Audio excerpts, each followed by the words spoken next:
All right, we are live. Hello, hello, everybody. Magandang umaga, magandang gabi. I'm not sure. Can you hear me? Okay, I'm good. Internet is back. Okay. Magandang umaga, magandang gabi. We are broadcasting live on our Facebook page and our YouTube channel. So, kung kayo po ay nanonood ng live ngayon or manunood via replay, please tell us where you're watching from. Would love to get your engagement on our live for today. This is Pinoypreneurs Without Borders. So dito, we are going to share our experiences as online business owners, Filipino online business owners based in different countries. So before we start, allow us to introduce ourselves. Mauna na ako. Magandang umaga at magandang gabi. Ako po si Jel. I am a mom of two. I am a wife to an OFW and we're based here in Papua New Guinea.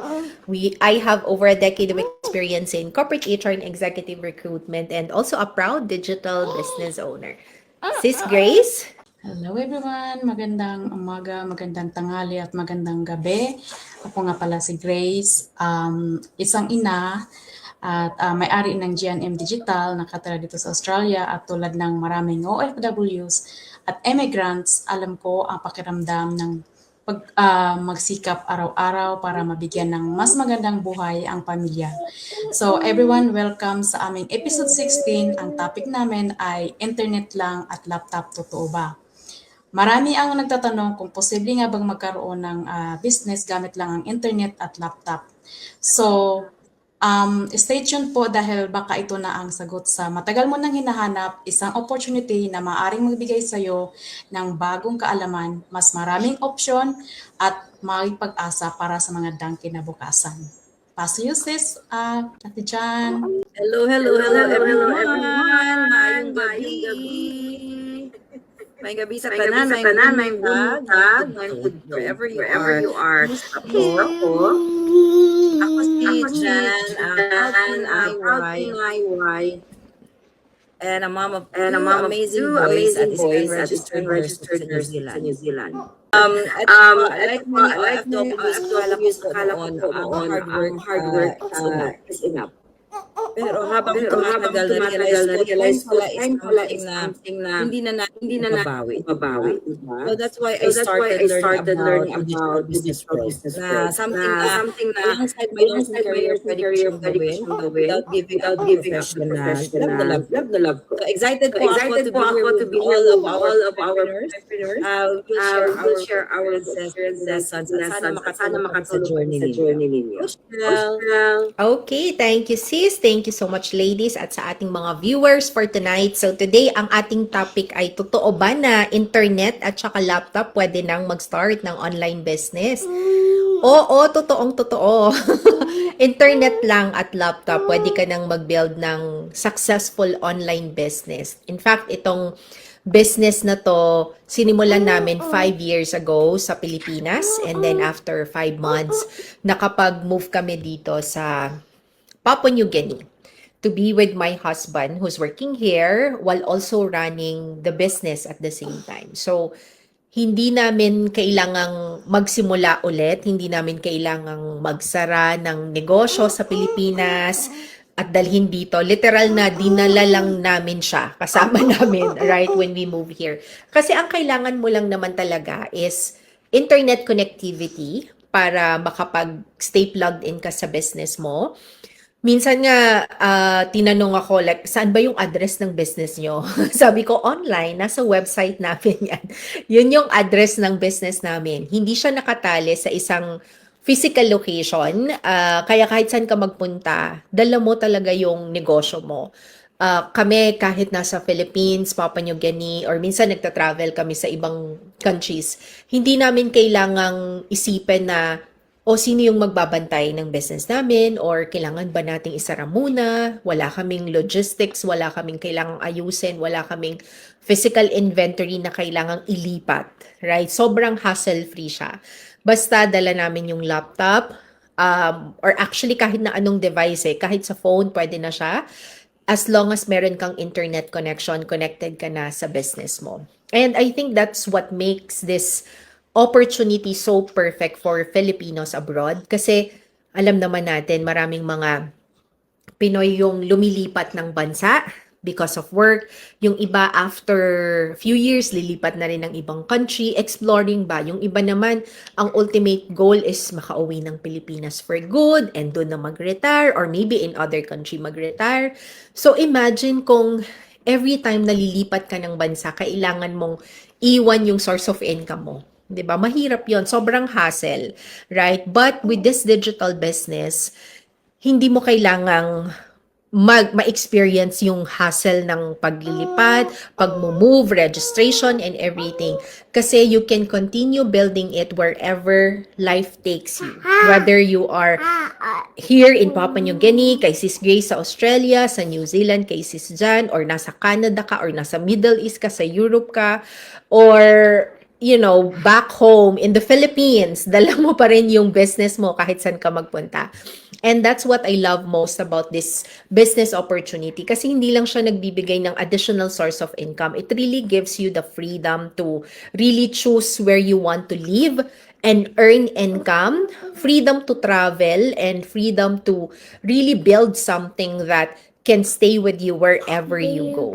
Kaya sa ating mga viewers, kung ang goal mo is magkaroon ka ng negosyo na hindi nakatali sa isang lugar or location, na pwede mong dalhin kahit nasan ka man, dalhin ang buhay, then I truly believe na this is one opportunity that is worth looking into, kagaya ng ginawa namin.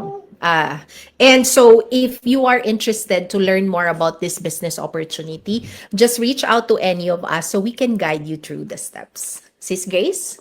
Yes, thanks Coach Jel. Internet lang at laptop, totoo ba? Yes.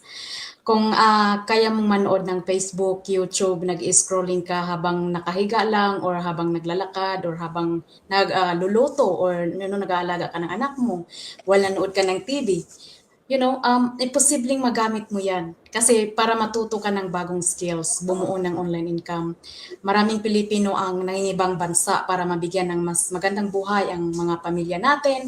Pero kapalit nito ang mga birthdays na hindi mo na maibalik na lumipas na kasi. So, hindi na nadaluhan ang mga birthday, mga school events, namimiss ang mga simpleng hapunan, nasanay kasama ang mga mahal sa buhay.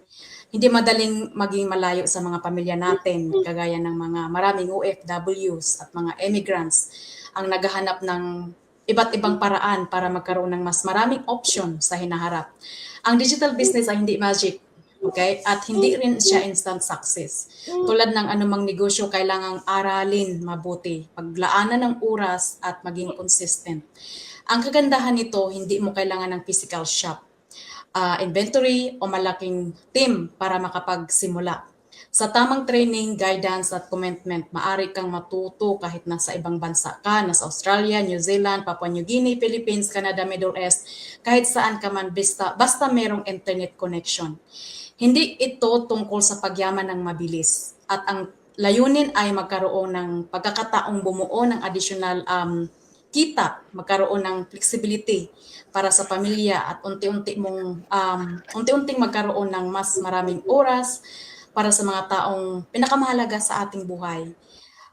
Kung ikaw ay isang busy employee, nanay, tatay, single mom, OFW na gustong matuto ng bagong skill para sa future mo, baka ito na ang pagkakataong hinahanap mo.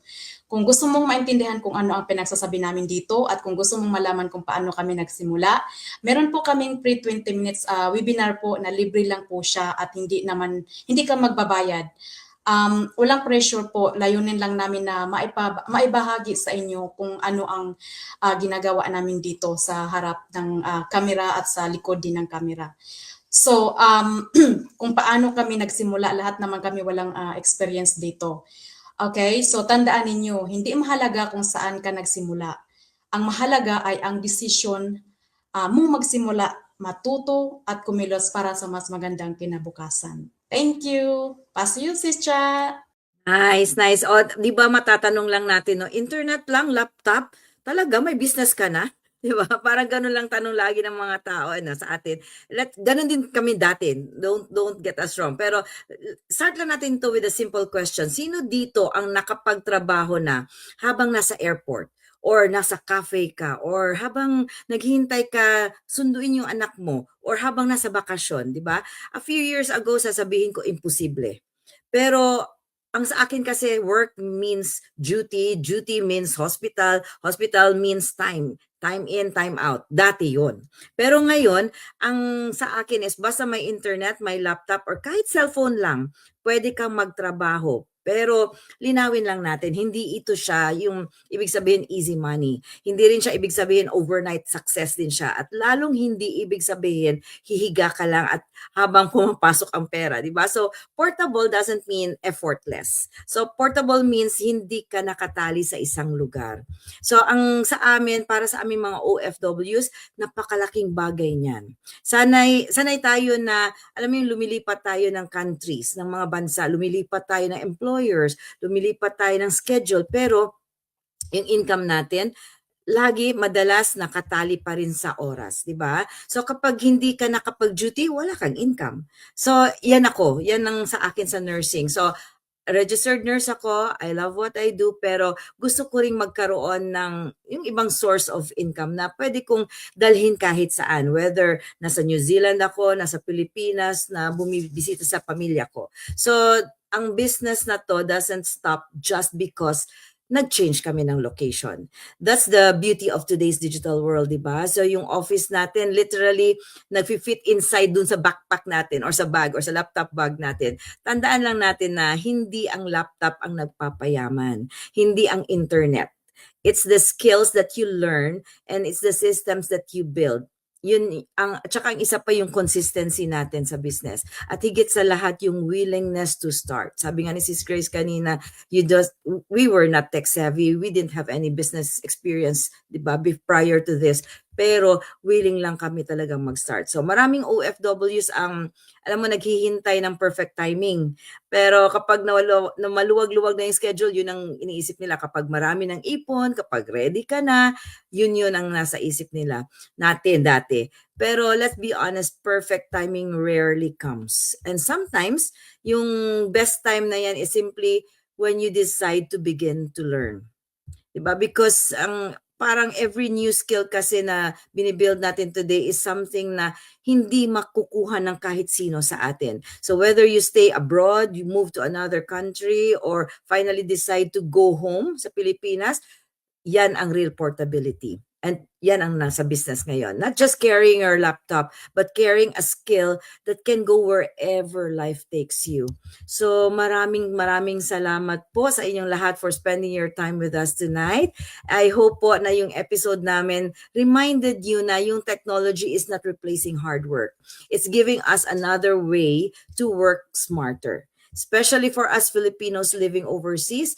At saka kung tonight's conversation po gave you a new perspective, share nyo rin yung live na to with someone you love. Baka ito rin yung encouragement na kailangan nila. So thank you po for joining us here on Pinoypreneurs Without Borders episode 16. Si Jan po ako, si Coach Jel, and si Sis Grace kasama ninyo. And remember, your biggest asset is not your laptop, it's not your internet connection, it is you.